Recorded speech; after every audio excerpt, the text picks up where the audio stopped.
Hey there, in this clip we're going to review the Sony Xperia Z, or Z as you might know it, Sony's latest and greatest flagship to date. This is Mike, your host, and today I'm going to tell you if this Xperia Z is actually worth your money or not. So let's get going.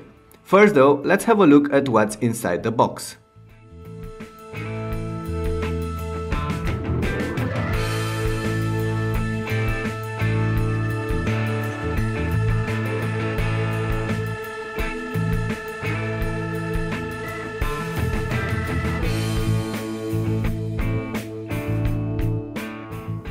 Starting off with the design, you'll notice that the Z stands out from the crowd. With glass covering both the front and the rear faces and some hard plastic on the sides, the new Xperia does have a premium look. This new omni-balance design with an uniform width that Sony have been pushing on their devices lately does pay off, as this phone is definitely gorgeous.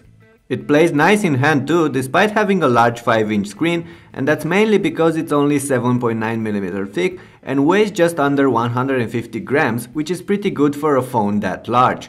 One thing to complain though, the rather sharp corners can get uncomfortable when holding the device in hand for a longer period of time.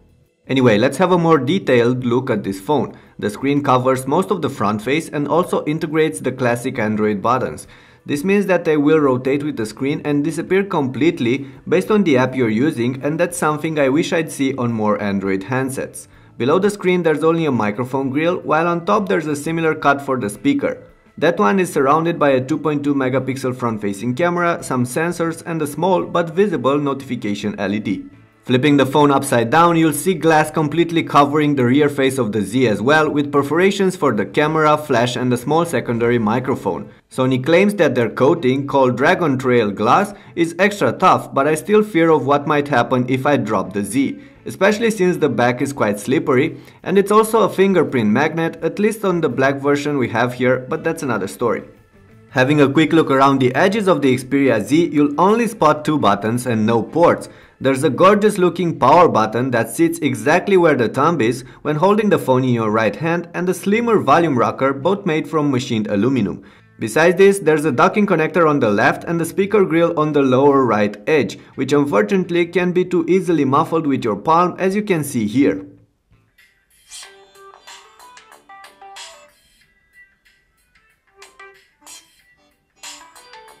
How about the ports? Well, they are there, but they are hidden behind plastic flaps, and that's because this phone is weatherproof, thus resistant to water and dust. So there's a headset jack on top of the phone, a SIM slot on the right, plus a microSD card reader and a microUSB connector on the left. Of course, having all this sealed can be a bit annoying when actually having to use the ports, but that's just something you'll have to get used to.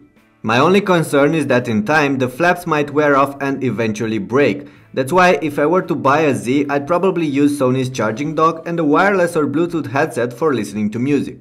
All in all, I'm confident to say that the Sony Xperia Z is one of the best built and best looking phones I've came in contact with, and that despite the fact that I'm not at all a fan of glass covered handsets. There are however many other things that can make or break a flagship, so let's talk about them as well. The 5-inch 1080p display on the Z should be its strongest selling point. With a 441 ppi pixel per inch density, everything is going to look incredibly sharp and clear on this screen, including text, websites, movies and so on.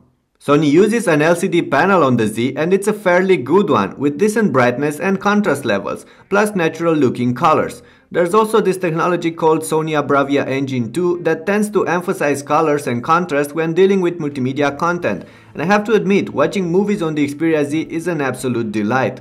However, the Bravia engine does not work in all apps, and that's why sometimes, like when scrolling between menus or browsing, you might find this display a little dull. Turning the brightness up won't help, as it will also make black rather grays and eat through battery life. And the viewing angles aren't great either. To get it straight, I don't care if the content gets washed up when viewing the screen from the sides, but I do care when the colors fade even with the slightest tilt, which does happen on the Z. Besides the screen, the hardware sets the Z apart from most of the other smartphones. A fast Snapdragon S4 Pro processor is powering the Xperia Z, plus 2GB of RAM and 16GB of storage, easily expandable with microSD cards. It's running Android 4.1 Jelly Bean, so not the latest version of Android, but you shouldn't care much about that. You're getting of course all the Android goodies, including access to Google Play, the standard Google apps, the voice assistant and so on. But the overall UI is still customized and filled with Sony widgets and doorways to their own content services. Now to be frank, the interface is an improvement for what Sony used to on their past flagships, as the entire experience is now cleaner and easier to get used to. Some of the issues encountered on the Xperia Z were addressed, and you now get a variable numbers of home screens, a bunch of updated themes, a new lock screen that allows you to quickly access the music controls or the camera, and so on. Of course, the Sony Xperia Z does excel as a multimedia companion. You do get the Walkman app and a decent pair of earbuds in the pack. Watching movies both offline and online is an absolute pleasure on the 5-inch screen with the Bravia Engine 2 activated.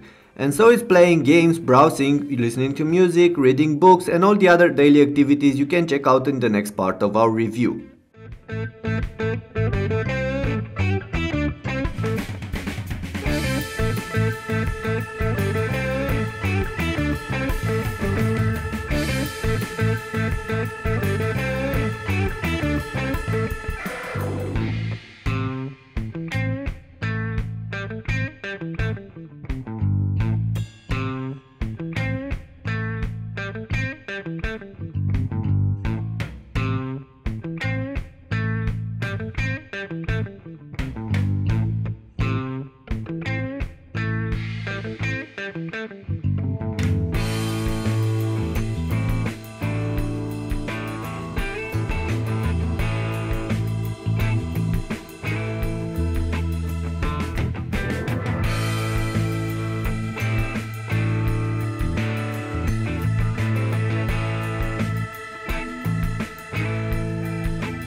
Overall, the Xperia Z is snappy and will handle anything you will throw at it. Yes, you'll encounter occasional stuttering and lag from time to time, and yes, the back of the phone can get uncomfortably hot when playing games around the camera, but I for one can live just fine with this. The camera should be another strong selling point for the Xperia Z. We're talking about a 13-megapixel shooter, the first to feature Sony's new Exmor RS sensor. As a result, both the stills and the videos are good, and the Xperia Z can shoot HDR clips and pictures. I'm not going to say much about the image quality, you should be the judge of that. Overall though, the Z is a fairly good shooter, at least for the average smartphone user. The superior auto mode is capable as long as there's a fair amount of light around, but there's a lot of post-processing and noise reduction going on which tends to wash out the details, so the images are going to look somewhat muddier than I was expecting. As for low light shots, they tend to be very noisy. Otherwise, the camera does offer plenty of features and options. You can choose between several shooting modes besides the superior auto already mentioned, you can mingle with the manual settings, you can take HDR videos and photos, panoramas, use the burst mode or the picture effect mode that automatically adds effects on top of your frame and shows you the results in real time. So all in all, the average smartphone user is definitely going to enjoy the shooter on the Xperia Z. The enthusiasts, however, might want to look somewhere else.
Okay, so before we wrap up this post, I should also tell you that I wasn't completely satisfied with the call quality I was getting with the Xperia Z. Probably due to this device being weatherproof, the earpiece isn't as loud as I'd want, and that's annoying, especially when taking calls in noisy conditions. It also sounds somewhat muffled and the microphones aren't impressive either.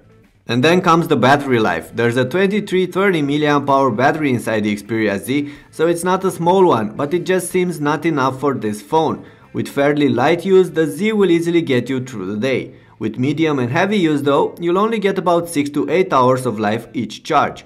And while this will greatly depend on what and how you're doing on your device, I wish the Z would last longer. Cause after all, that's why you buy a smartphone, let alone a flagship, to actually use it. And don't forget that the battery inside the Xperia Z is encased, so swapping it out and replacing it with a spare one is not an option here.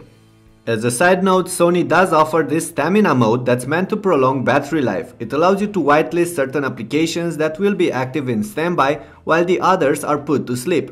In practice though, once you've added some basic apps like Gmail, Facebook, Twitter or WhatsApp, you'll hardly see the difference between having stamina mode on or off.